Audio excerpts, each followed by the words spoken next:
Tuli Busembe, Maya Busembe, nga kisangibwa mu Kyengera Town Council, abantu bali mu celebrations oluvanyuma lw'akalulu k'abakansalazi ne meya nga wabaddewo embiranye ebadde wakati wa Sebagala Geoffrey muna NRM era omusomesa proprietor ina n'essomero mu bitundu byeno nga wamu ne Walukaga Mathias omuyimbi atusabe abamu ku bakansala abawangudde abamu ku bakansala extended for the councillor. Extended for councillor. Yogera kone CBS yogera nnyo. Erinnya Kirwana Rose yassegujja nga neebaza Mukama Katonda kubanga kino yakinkoledde akozesa abantu b'Emaya okulabika banze mu kifo kyange eky'obwakansala kyembaddemu nebakuweereza Mukama Katonda n'amaanyi gange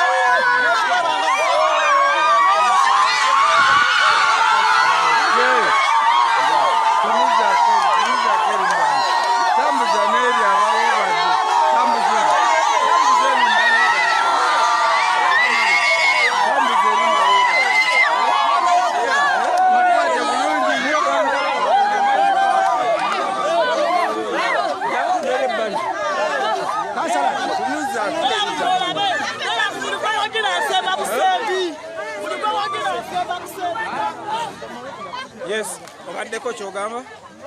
Gwe manager. Campaign manager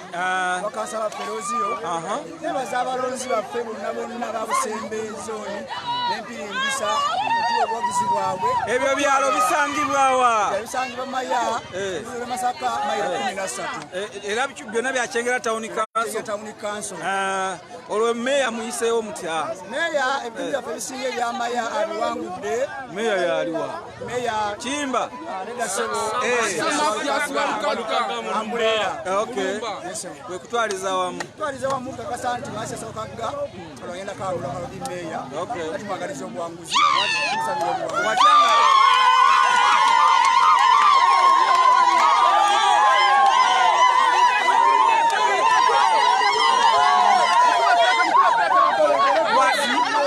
watyanga mu kukatwala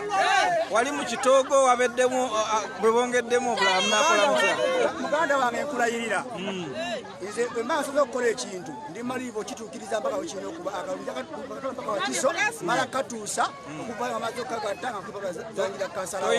toyina mundu soba amaanyi agange nanya neesobola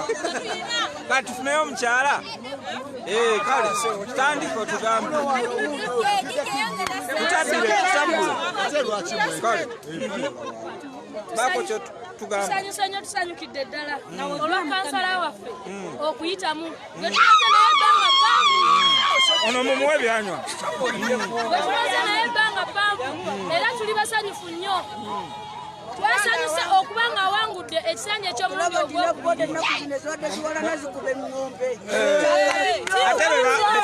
ogwosanyuse nnyo bannange olwa kansala waffe okulya akalulu era twesinga ennyo akalulu kyakabinnyo kansala waffe okuddamu naye gwe walonze alaali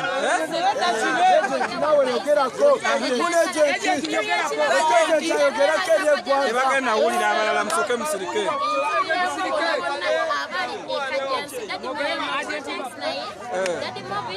tuli ku byekyengera atoleta byekajjansi manyi mama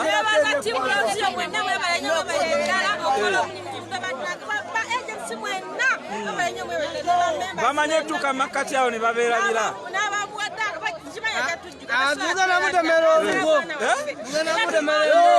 enzo esoko tewulire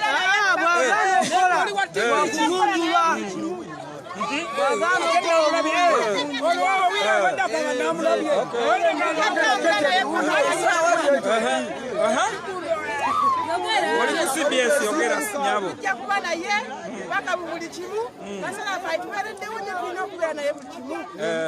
kati mwenga abakyala babeereddewo ati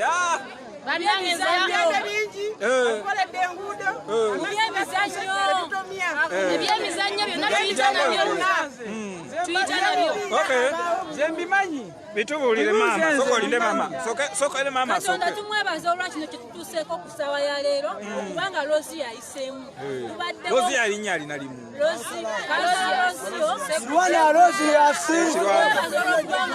tubeereddewo nnyo mu byemizannyo emipiira jaze twaite tusobola butamuyirawo mubiri kozi abadde wa baasi abadde waki abadde wa ssaawa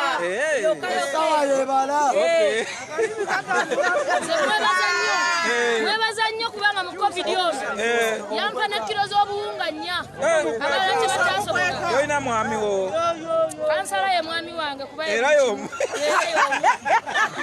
amiina obadde ogaobumanyi kati nze njagala okutegeeza sinadde nekimu kyentegedde era sibimanyi tolonze it is okay eno CBS FM kwoli 88.8 CBS ngambenti yoyagala yolinawo abantu bebusembe begegeratamusa mwebale nnyo okubaloozi ya Akalulu katufune empalana ku kyalo naye nga tuwangudde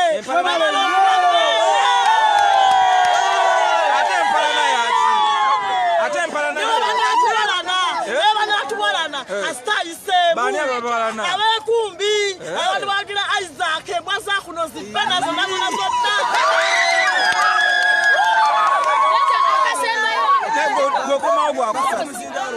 akaterekeka nsigadde ow'olubina emaya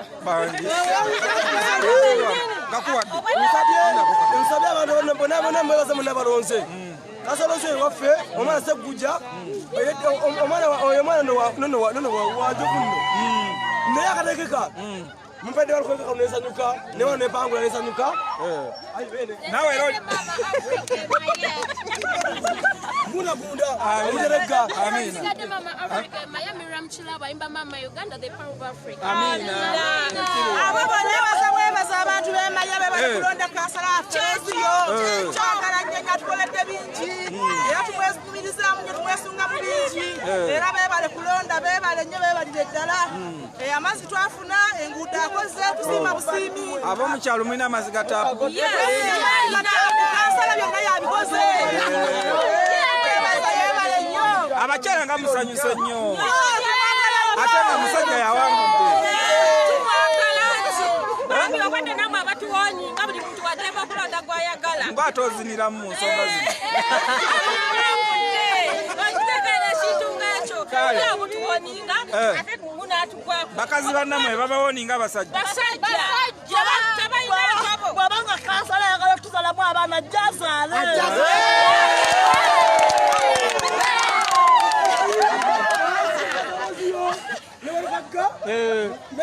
kale katunonye ne ku balala 88.8 CBS FM abantu bali Busembe ate mwe temulonda abatuuze b'e Busembe basanyufu bya nsusso olw'abakansala baabwe abalondedda wamu ne Walukaga Mathias nga kigambibwa nti naye alabika mu kitundu wano akubidde waggulu nnyo wano walondera bano be bamu ku bamulonze tugezaako okulaba nga ebitambula ekidduka kikima obululu buno kibutwalewa awalonderwa awagattirwa awo nno nga we Wakiso ku district tusobole okufuna obubaka obusembayo oba results ezisemberayo ddala nyongera okujjukiza nti oli ku 88.8 CBS FM nga ensonga asebo tompita nga mutabani owulidde ensonga nga zezo bwezityo bwe zitambula kansala bakwetaaga eno yayogedde mpaka fusegona mpaka fusegona bannange segona bamulonda tomulonda ddala atubeereddewo nnyo loyo wafe ow'ensonga mete lubega segona nga bagundegunde magulu nyondo awangale ompaka fusegona muntu mpaka wansonga abamu bagamba ti ddala getuwa tetuwa ate sinza Ssaabasajja Kabaka balugamba waliwo omusajja omu yagamba bajja bayidya Kabaka alage wateeka sente ze naye omubaka Segona bato ne bagamba togamba kabaka ajja akawunti yo agikulage seggona mukama muwangaze kabaka amwe kyasinga okwagala kabaka yagaba ettaka amwe ettaka mairo yakenda amweko kakamu amina yabwa enkakasa wangi nzijukiranga yasoose kucelebrating ate kati Akalulu kandiddwa batubye nnyo kabosi akubye omutini nnyo obwo Isaac kansala waffe Isaac kansala dosi yo tetumumanyi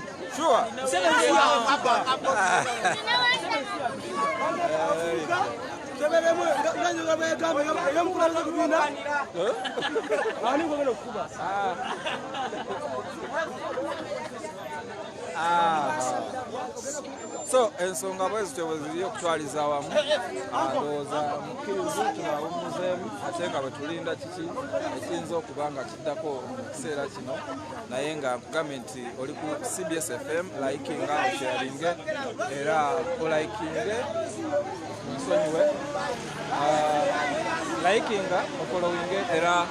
osharinge emboozi eno nga bwe tugikutuusaako twakugamba nti tujja n'ebipya omwaka guno nga mu kaseera kano tubadde wano omukulu Walukaga walondedde ekyomukisa omubi tumusaze yakava mu kifo kino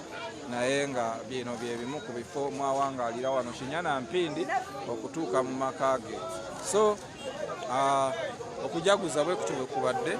tukkirize tusooke tubaveeko mu kaseera kano ate nga bwe tubalaga kiki ekinaaba kizzeeko singa kinaaba kyetaagisiza